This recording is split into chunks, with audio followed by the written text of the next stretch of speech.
Hello' guys, ইতিমধ্যে সকলোৱে গম পাইছে যে পোষ্ট গ্ৰেজুৱেট এণ্ট্ৰেঞ্চ টেষ্টৰ যোনটো ৰিজাল্ট সেইটো গুৱাহাটী ইউনিভাৰ্চিটিয়ে ডিক্লেয়াৰ কৰিছে।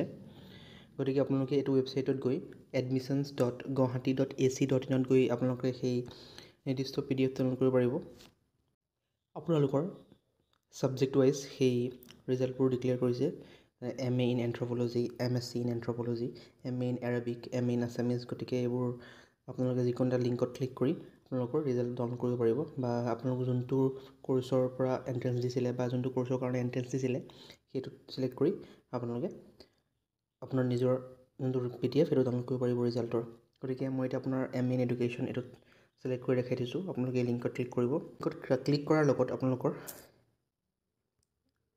এনেকুৱা এটা PDF অ'পেন হ'ব। এই PDFটোত সকলোবোৰ ডিটেইলছ থাকিব, এডমিশ্যনৰ ডেট টাইম সকলোবোৰ ইয়াত মেনশ্যন কৰা আছে। Guwahati university admission notification. গতিকে আপোনালোকৰ ডেট অফ এডমিশ্যনটো হ'ল 5 আগষ্ট 2025। এডমিশ্যন টাইম 10:30 পৰা 12:30লৈকে। এডমিশ্যন ভেন্যু ক'ত হ'ব? Department of education, Guwahati university. গতিকে এইটো ভালদৰে পঢ়ি ল'ব গোটেইখিনি ইনফৰ্মেশ্যন। আপোনালোকৰ দেখিছে আপোনালোকৰ ইয়াত টোটেল নাম্বাৰ অফ ছিটছ লিখা আছে। টোটেল নাম্বাৰ অফ ছিটছ এডুকেশ্যনৰ কাৰণে আছে 60টা, আৰু ইয়াৰে আপোনাৰ 60ৰ ভিতৰত 30টা জিউ ষ্টুডেণ্টছৰ কাৰণে ৰিজাৰ্ভ থাকে, আৰু যোনবোৰ জিউ ষ্টুডেণ্ট নহয় বা বেলেগৰ পৰা এডমিশ্যন ল'ব বিচাৰে তেওঁলোকৰ কাৰণে 30টা ৰিজাৰ্ভ থাকে। গতিকে সেই যোনকেইটা আপোনাৰ ৰিজাৰ্ভ নাই বা বেলেগ কলেজৰ পৰা তাত এডমিশ্যন ল'ব, সেই তেওঁলোকৰ এনেধৰণে ভাগ কৰি দিয়া আছে যে 12টা আনৰিজাৰ্ভৰ কাৰণে, 8টা OBC কাৰণে, ST প্লেইনছৰ কাৰণে 3টা, ST হিলছৰ কাৰণে 2টা, SC কাৰণে 2টা, আৰু EWSৰ কাৰণে 3টা। এনেধৰণে পোষ্টবোৰ ভাগ কৰি দিয়া আছে, কাৰ কাৰণে কিমানটা ৰিজাৰ্ভ আছে। গতিকে ভালদৰে চাই ল'ব।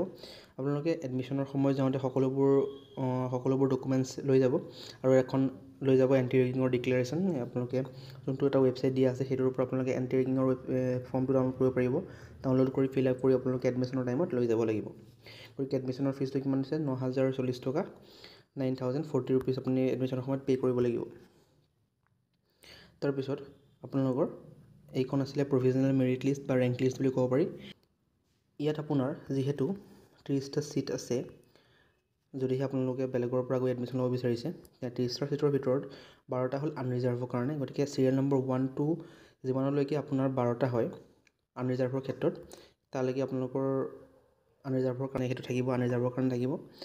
বাকী তেনেধৰণে যিমানবোৰ ST SC বা কাষ্ট আছে সেই সকলোবোৰৰ কাৰণে চিৰিয়েল নম্বৰ ৱাইজ যেতিয়া আপুনি চাই গৈ থাকিব, সেইটো হিচাপত আপোনালোকে সেইবোৰ ছিটবোৰ আপোনালোকে পাব। যদিহে সেই চিৰিয়েল নম্বৰকেইটাৰ ভিতৰত কোনো এডমিশ্যন নলয়, তেতিয়া আপোনালোকৰ যোনবোৰ তাৰ পিছত চিৰিয়েল নম্বৰবোৰত থাকিব সেইবোৰৰ চান্স বাঢ়ি যাব, বা ৱেইটিং লিষ্টত যোনবোৰ থাকিব সেইবোৰৰ চান্স বাঢ়ি যাব। যাতে যোনবোৰে ওপৰৰ চিৰিয়েল নম্বৰ বা ৰেংক লিষ্টৰ যোনবোৰ ওপৰত আছে সেইবোৰে যদি এডমিশ্যন নলয়, তেতিয়াহ'লে সেই ৱেইটিং লিষ্টত থকা ষ্টুডেণ্টছবোৰে তাত চান্স পাব বা এডমিশ্যন ল'ব পাৰিব। গতিকে এনেধৰণে আপোনালোকৰ এডমিশ্যন প্ৰচেছটো চলে। বুজি পাইছেনে কথাটো?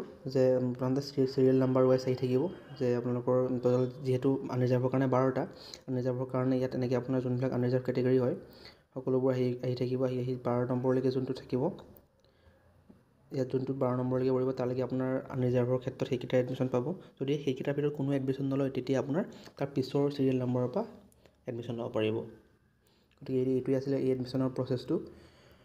আপোনালোকে চাব, আপোনালোকৰ নাম যদি ৱেইটিং লিষ্টত আছে তেন্তে আপোনালোকৰ চান্স আছে, যদিহে ওপৰৰ কোনো ষ্টুডেণ্টে এডমিশ্যন নলয়। Thank you. এইটোৱে আছিলে এটা শ্বৰ্ট আপডেট।